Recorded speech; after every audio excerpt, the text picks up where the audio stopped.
And the winner is... What? Yep.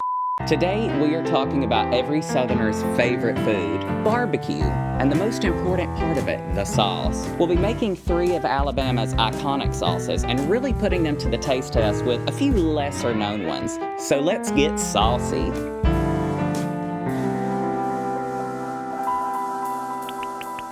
I'm Trace Barnett. Welcome to Garden Party. Today we're going to start off our sauce adventure by making Alabama's most iconic sauce, the Alabama white sauce, made famous by Big Bob Gibson's just right up the road in Decatur. The main component of this recipe is, for all you mayonnaise haters out there, is mayonnaise. But luckily the mayonnaise is what gives us that really good creamy feel to the sauce, and it's a really good base. It just kind of brings everything together. To our cup of mayonnaise, I'm going to add in a 1/4 of a cup of apple cider vinegar. The apple cider vinegar is going to be a commonality throughout the day with our sauces, and what the apple cider vinegar does, it gives us that really good bite, and it also just breaks everything down. So all of the sugars, juices, horseradish, whatever we're using.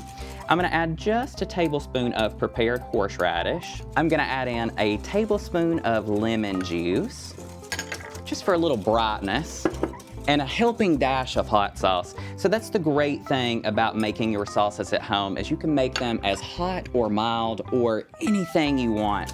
You can also make them in large quantities too.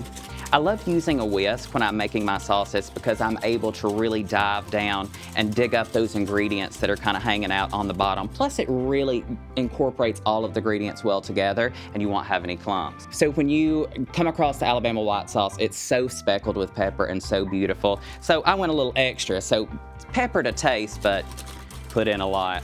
I'm also gonna add just a little bit of garlic powder to give us just a little bit of depth of flavor there. Whisk that all together.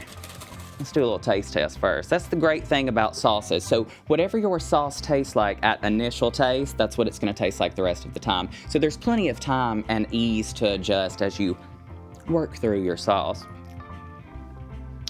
Tastes absolutely perfect. I'm gonna transfer this to the fridge and I'm just gonna let that chill. Now, if you've made this fresh, let it chill for at least an hour or so, just to bring all the flavors together and allow them to mellow. You can totally make this sauce up a couple days beforehand, and actually the longer that it sits in the fridge, the better it's gonna taste. So I'm gonna put this in a cool spot and I'll be right back.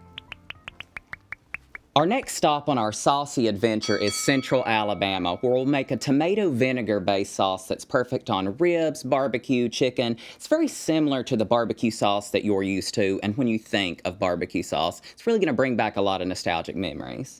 So to start this, our tomato base will be ketchup. I know, and you don't wanna use a homemade ketchup or anything. You really want that just tried and true, old-timey classic tomato ketchup. Directly in a pot, we're gonna simmer this on the stove just at the end to thicken it up and bring it all together. It's also really good to serve warm too. I'm gonna throw in a 1/4 of a cup of apple cider vinegar. Give that a good whisk right at the beginning just to kind of get that ketchup dissolved into our vinegar here. We'll throw in an ample dash of hot sauce. As you can see, there are some ingredients that are repeat offenders here, and one is heat and one is sugar, which I think is every Southerner's favorite 2 combos, or it is mine at least. We'll throw in a 1/4 of a cup of packed brown sugar. I'm just gonna loosely break that up. I'm not really gonna dive into that because as this sauce warms up, it will break down. A dash of Worcestershire sauce. Try spelling that, I can barely say it. Next, let's add some flavor bombs. I've got smoked paprika for a little smoky flavor, little heat, some black pepper, ground mustard, and a little secret ingredient that might sound a little unusual to you. I have a little dash of allspice. I always love a little dash of allspice or cinnamon if I'm doing a very tomato-heavy dish. It just really gives it that little bit of what's in there. Now that I've got all my ingredients mixed up, I'm gonna transfer this to the stove and just bring it to a little bit of a boil over medium-high heat, and then I'm gonna reduce it to simmer. I really just want this to hang out on top of the stove 10 to 15 minutes just to warm and thicken up, and you might wanna serve this warm too because it adds that little bit extra to your meat. Let's go to the stove.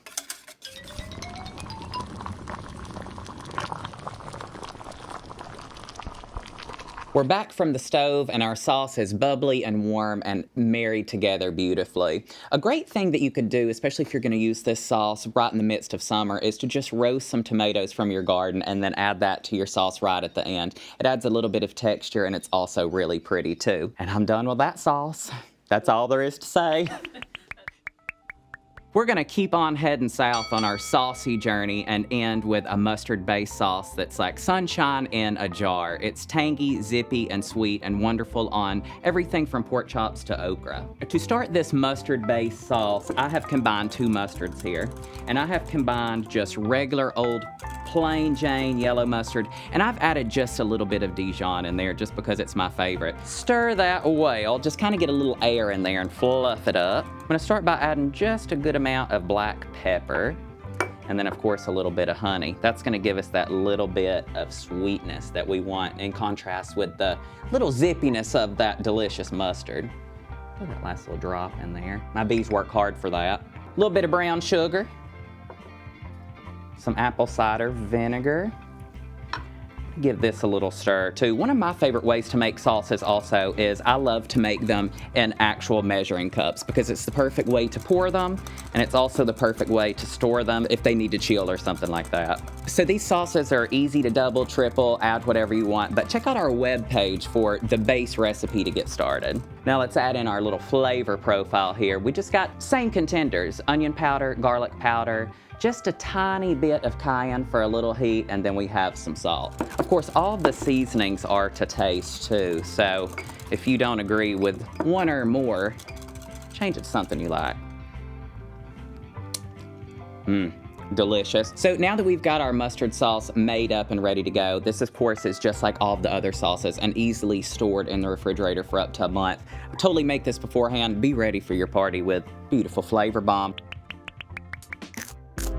Sauce is very important to Southerners. I think it's pretty much a pillar of our institution of cuisine here. That's one comment people say about Southern food is they're like, your recipes, they're real saucy. The sauce brings back nostalgia. It brings back ingredients that are very, specific to your region. Heather, our queen here, does not love like the vinegar-based sauce, but to me, who grew up in North Alabama, that's very nostalgic for me. It's very important to people to have a good barbecue sauce.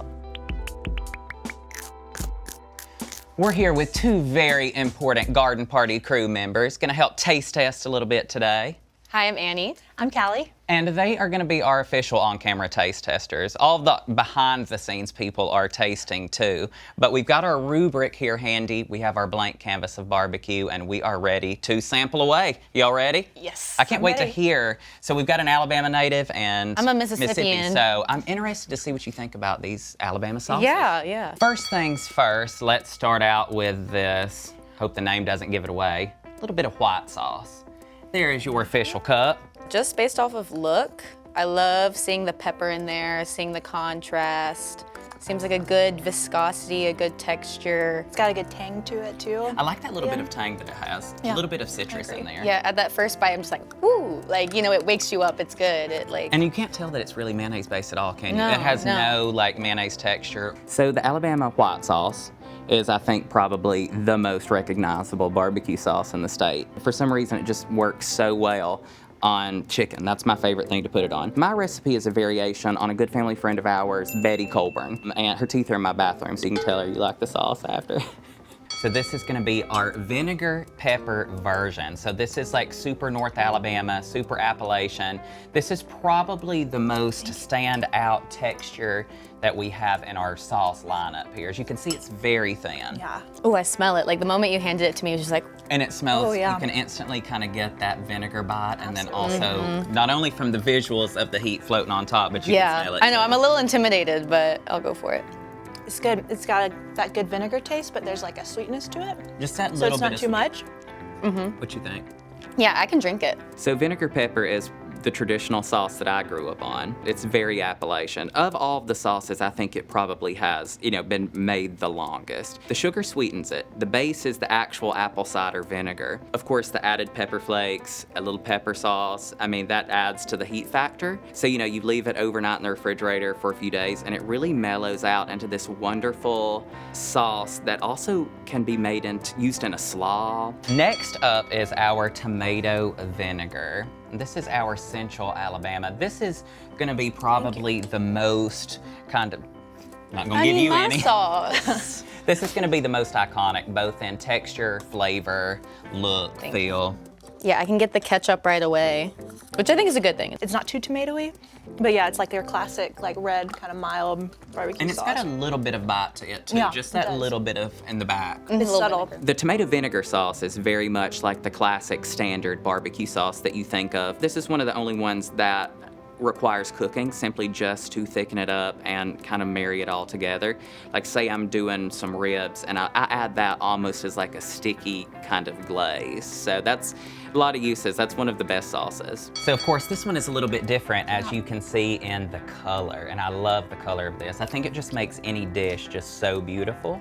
I'm intrigued by this one. Of course, this is very reminiscent to me of like honey mustard dressing, Yeah. which is super popular with kids. I like this one too. Like, I love honey mustard, so it's like that kind of good balance, like you said. And what I love about this is versatility, so it can go from like barbecue to a chicken tender to a salad, like no problem at all. Or like on a hot dog, that would be incredible. Oh, hot dog for sure with a little relish, so good.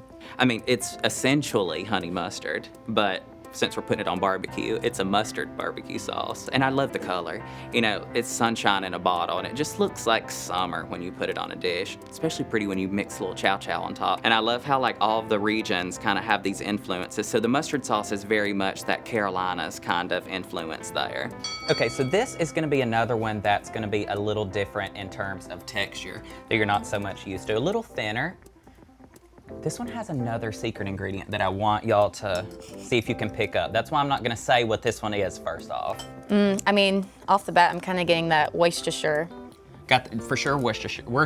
Worcestershire. Is there another ingredient that comes through in there? Trying to.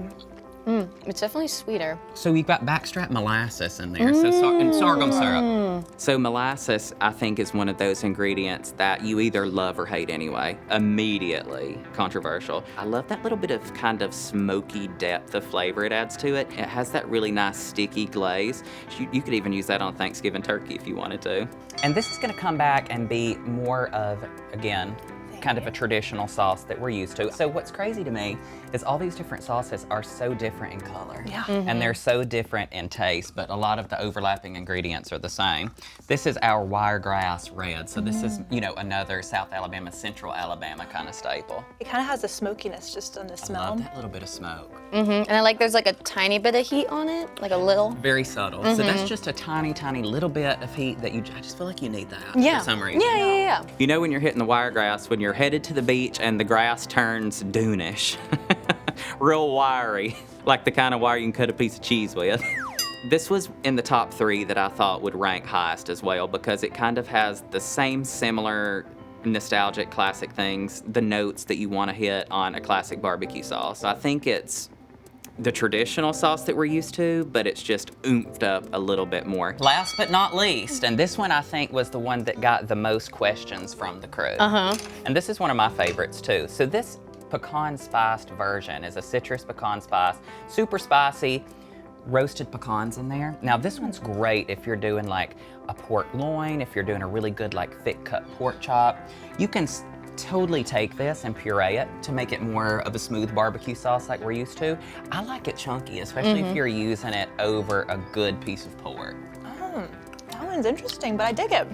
And what I love most about this one is it's very much one of the sauces that you can have during the holiday season. Yes, definitely. That's what I was You get thinking. that Especially citrus, with the pecan. the citrus spice, you get that little bit of the roasted pecan. The citrus is just so fresh and so nice. The pecan spice is definitely the most controversial because it's also probably the least heard of. Some people on our team even question if it exists. And it's also a really good sauce if you're doing a really good cut of pork. So if you're doing a really good thick cut bone-in pork chop, if you're doing a really good pork loin, it's the perfect kind of glaze and sauce to serve over that because it's really pretty. The totals have been tallied. Drum roll, please. And the winner is the Wiregrass sauce. What? Yep, the Wiregrass sauce. That's crazy. Followed closely by Alabama white sauce and then the tomato vinegar. And the pecan spice was the least important. And Callie, you're from the Wiregrass region, I right? am, and this was like in my top 2. I loved the heat behind it. I liked the smokiness. It was so good. So The it's perfect. nostalgia. Yeah. Now that the official winner is in, let's plate up here and make us a barbecue sandwich. Thank you. With our winning sauce. I'm just gonna put mine on a napkin, I guess. Cheers. Cheers. It's kind of wild how you can taste the flavors of a whole state just like in one bite from a simple barbecue sandwich. Happy barbecuing.